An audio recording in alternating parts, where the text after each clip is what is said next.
My name is June Solomon, and on behalf of the Council of the Royal Family of Pingelap Incorporated, we welcome you all as we try to bring Pingelapese local news to you through our newly created website, pingelap.com.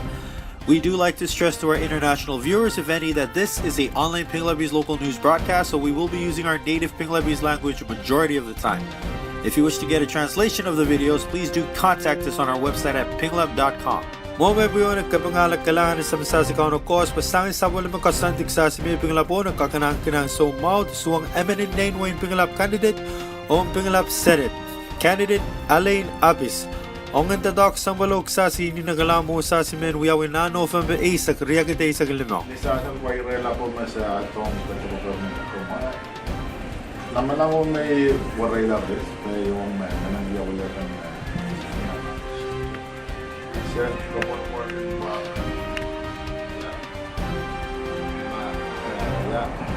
Looking up the peace.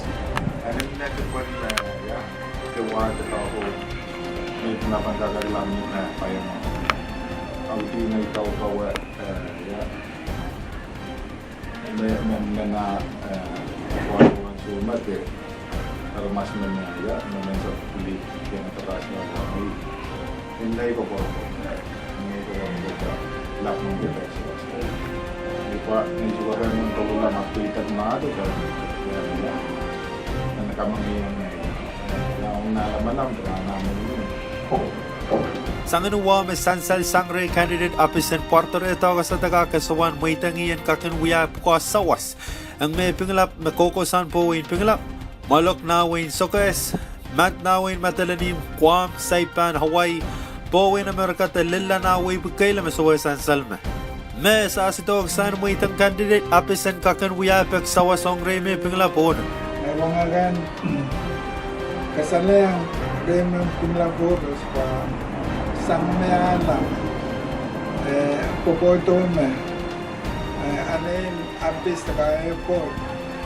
Ngayon mo itita, irang kakanaraswong. Nay eramnas may Pingelap paros lukokosan po Pingelap malok man tamarakan sa galil na wife kasagka and may lasan ko sa pagkakaroon na eramnas. My name is June Solomon, and we thank you for joining us today at pingelap.com. Until next time, kasalit ko masiyonik.